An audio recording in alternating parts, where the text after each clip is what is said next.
Eu sou um filho amado de Deus, vencendo a orfandade, a rejeição, a baixa autoestima, a ansiedade, o alcoolismo, as drogas, o consumismo e por aí vai, porque a lista é grande. Eu sou o Cleiton. Nasci numa família que não tinha firmamento em igreja, apesar de terem fé em Deus, mas isso nunca era uma rotina em nossa família. Nasci e fui crescendo como uma criança normal na época, brincando de rua e tudo mais. Fiz toda a catequese na época do catolicismo, mas minha relação era apenas frequentar e nunca ter uma vida íntima com Deus. Na escola, eu era um aluno que não gostava muito de estudar e tinha dificuldade em aprender o conteúdo.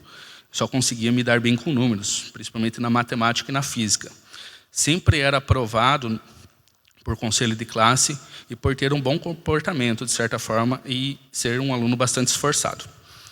Com 7 anos, num domingo de Páscoa, meu pai passa mal em casa e prontamente é levado ao hospital. De pronto atendimento já foi internado, pois tinha sofrido um AVC e necessitava urgente de uma cirurgia de alto risco. Minha mãe não quis autorizar a cirurgia, então o médico chamou todos os irmãos de meu pai para assinar o termo de responsabilidade sobre a cirurgia. Minha mãe não acreditava que ele pudesse se recuperar e que aí começaram os nossos problemas em casa, pois ela só se preocupava mais com o seguro que receberia, bem como pensão e valores. Meu pai ficou 1 ano e 2 meses se recuperando em hospital e nós praticamente não o vimos nesse período. Eu e meu irmão ainda era pequeno e nem entendíamos direito porque meu pai às vezes ficava na casa dos irmãos dele em recuperação e não em nossa casa.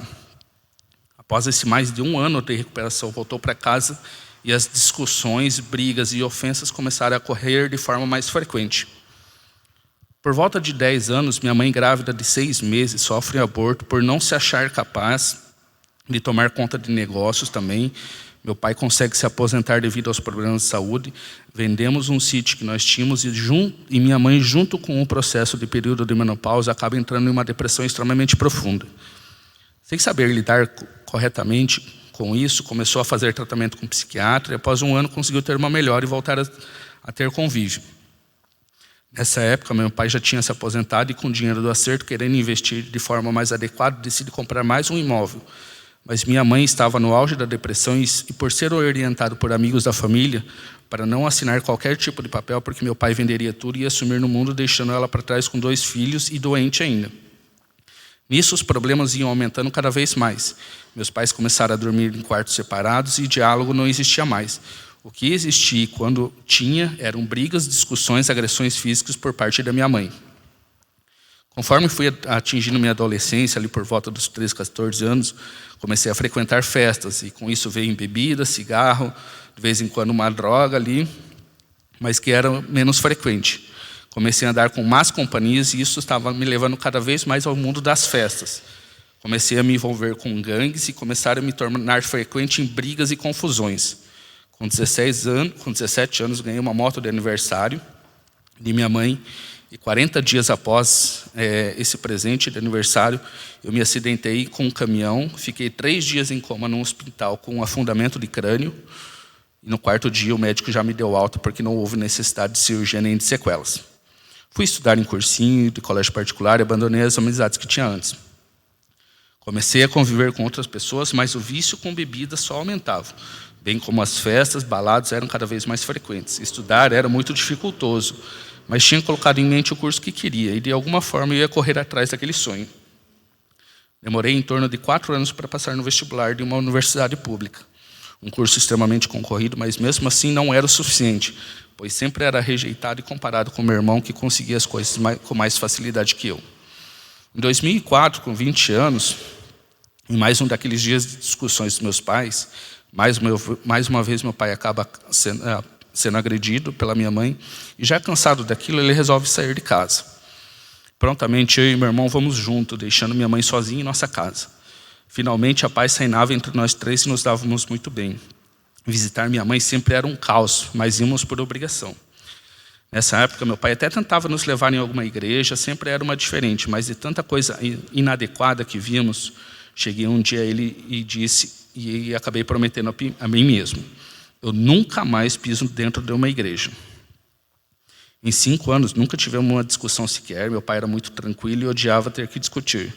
Sem esse compromisso de igreja e religião, alguma coisa assim, não queria muito saber de nada.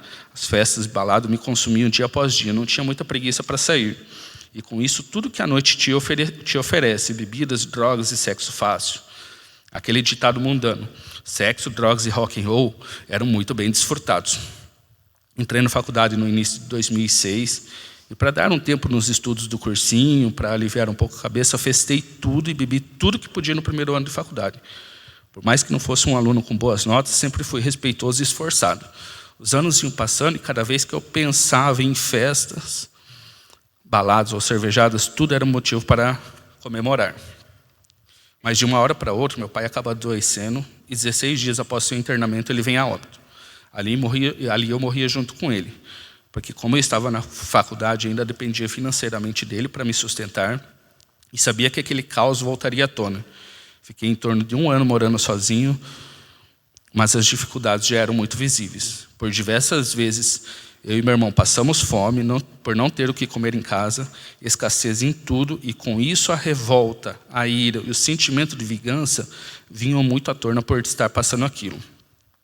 E com isso as discussões com minha mãe eram muito frequentes. Se quebrávamos no pau literalmente, agressões e insultos verbais, psicológicos e até agressões físicas rolavam. E quando o negócio ficava feio, tinha que sair de minha própria casa por alguns dias, dormir na rua, onde desse até acalmar os ânimos e conseguir voltar para casa com um pouco de tranquilidade e segurança. Meio que aos trancos e barrancos, sem dinheiro, consegui terminar minha faculdade. E após comecei a trabalhar e ter o meu próprio sustento. Os 2 primeiros anos de formado eram regados a muitas festas, bebedeiras e consumismo por compra. Desde roupas de grifes, bebidas caras e entre outras coisas. O convívio com a minha mãe já estava tão ruim que havia discussões feias, mas agora eram menos frequentes. Em 2014, em um desses dias normais, conheci uma moça e começamos a nos relacionar. Ela querendo vir falar de Deus para mim, eu só me esquivando e não queria saber de jeito nenhum. Um dia ela me convida para jantar e eu aceitei numa boa. No caminho, ela me disse que era na casa de alguns amigos dela, mas chegando lá vi que era uma reunião de igreja, que era o antigo grupo familiar, hoje o grupo de amigos. Odiei estar naquele momento ali, mas a acompanhei de boa. Após alguns dias insistindo para vir ao culto aqui na NIB, falei para ela, tá bom, eu vou lá ver as besteiras que esse seu pastor vai falar.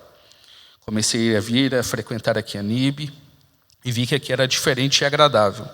Como ela tinha uma filha pequena, as festas e baladas começaram a diminuir e resolvi mudar de vida. Saí daquela vida de baladas. Afinal, já estava com 30 anos e vivendo naquela vida desde os 14. Já tinha aproveitado bastante. Ficamos juntos por 2 anos e meio. Vivemos bons momentos juntos, com muitos passeios, viagens, etc. Porém, tivemos um fim de relacionamento bastante conturbado. Muitas discussões, trocas de insultos, ofensas, ameaças, polícia, rolo e confusão e tudo mais. Comecei a voltar a frequentar as baladas, mesmo estando aqui dentro da igreja, e pensava comigo, por que eu estou aqui dentro se as pessoas daqui fazem as mesmas coisas que as de fora? Então vou voltar para a balada que eu ganho mais. Em uma dessas saídas, rodeado de amigos e mulheres, o Espírito Santo começa a falar ao meu ouvido o que eu estava fazendo ali. Ali não era mais lugar para mim, até que eu me injuriei e fui embora. Na semana seguinte, fui sozinho novamente a uma balada de rock, de metal, e sentando na mesa ali de boa, tomando minha cerveja, até quando era às 4h53 da manhã, o vocalista vai se despedindo e antes fala, sabe o que eu gostaria para a vida de vocês? Que o amor de Jesus entrasse no coração de cada um de vocês. E eu na hora eu parei e falei, o quê? Numa balada de metal, 5 horas da manhã, o cara vem falar de Jesus para mim? E senti que aquela palavra era para mim. Larguei de vez aquela vida. Isso foi no dia 1º de abril de 2017. Mas essa não era mais uma mentira. Essa era uma verdade de Deus para a minha vida. E decidi que a partir de hoje eu nunca mais piso numa balada na minha vida. Por mais que já se passaram 5 anos, todas as semanas ainda recebo convites para frequentar baladas da cidade. Hooligans, BL e o dito é sempre o mesmo. Estou de boa. Continuei minha vida trabalhando e vindo com mais firmeza e me dedicando mais aos meus ministérios, ao qual fazia parte na época. Até que em outubro daquele ano, ganhei a conta do meu serviço, mais precisamente no dia anterior ao meu aniversário. Ali começava um novo dilema. Nunca tinha ficado desempregado na minha vida. Através de um pastor que era paciente meu, conheci um projeto que eles tinham, no qual faziam atendimentos odontológicos numa favela de nossa cidade, sem custo algum para as pessoas, sem condições financeiras alguma. Comecei a atender ali por convite de um outro colega dentista e foi tudo muito tranquilo. Quando se deu 4 meses sem trabalhar, já em desespero, fiz aconselhamento com o pastor Edinho e em certo momento ele me questionou quanto à bebida. Se aquilo me afetava e me tirava do controle. Eu falei, não, hoje está mais controlado. Então ele fala assim, não te influencia, por que você não faz um propósito com Deus? Não comigo. Fica um tempo sem beber em troca de você ter um emprego. E eu mais que na hora, beleza. Fico 1 ano sem beber nada. Saí dali já pensando, mas 1 ano é muito tempo. Por que eu fui falar isso? Poderia ter falado 1 mês, que estava tudo certo. Já com um ar de arrependimento. No começo não foi tão fácil. Tive que me distanciar de várias amizades que sabia que me levariam a cair com bebida, mas segui firme com o meu propósito. Mas um emprego, nada de vir. Fui convidado a fazer o CR em 2018 também, hoje 30 semanas. Pensei, mas agora eu já mudei de vida, não preciso mais disso. Mas aceitei e comecei a jornada. Mal sabia eu que tinha sido uma das melhores decisões que fiz participar daquele programa. Cada lição, um pouco da podridão que vivi e vinha à tona. E eu começava a pensar o quão de coisa errada eu já tinha feito e que resultava num relacionamento totalmente falido com minha mãe e com as pessoas ao meu redor. Prestes a completar 1 ano de desempregado, fazendo minha meditação e lição da apostila, questiono a Deus, por que daquilo estar ocorrendo comigo? Eu que tenho uma boa formação em uma das melhores universidades, 3 cursos de pós-graduação e nem oportunidade de trabalho aparecia. E nisso eu abro minha Bíblia e até achar o versículo da meditação, vejo um versículo riscado. Meio que irado por não gostar de riscar minha Bíblia, volto para ver o que estava riscado e Deus fala comigo. Quando os dias forem bons, aproveite-os bem. Mas quando forem ruins, considere que Deus fez tanto um quanto o outro para evitar que o homem descubra qualquer coisa sobre o seu futuro. E ali naquele instante, Deus me curou da minha ansiedade, em saber como que ia ser o dia de amanhã e apenas confiar nele. O tempo passou, concluí meu ciclo, fiz as separações, principalmente com minha mãe, e nosso relacionamento começou a mudar por completo, havendo mais diálogo e menos discussões. Segui a minha vida no projeto social, sem trabalhar com remuneração e fazendo meus ministérios, com um grande sorriso no rosto e sempre acreditando que o melhor ainda estava por vir. Após exatos 3 anos, no mesmo dia, 3 de outubro de 2021, véspera do meu aniversário, Deus me contempla com a minha própria clínica e à tarde eu inauguro mais um consultório de projeto social em outra região da nossa cidade, podendo assim ajudar mais pessoas sem condições a ter um tratamento odontológico de qualidade e devolvendo suas autoestimas, o qual eu faço os meus atendimentos com maior amor e dedicação àquelas pessoas, sabendo que financeiramente talvez não me traga a recompensa, mas que traz uma paz de espírito, uma alegria, uma satisfação que dinheiro nenhum compra ao entregar um sorriso novo a essas pessoas. Hoje sou uma nova pessoa, totalmente diferente daquele Cleito de alguns anos atrás, recuperado e curado dos meus vícios e traumas. Procuro viver dias após dias as benfeitorias de Deus que Ele fez, faz e ainda vai fazer em minha vida. Discutir com minha mãe, nem lembro mais quando foi a última vez.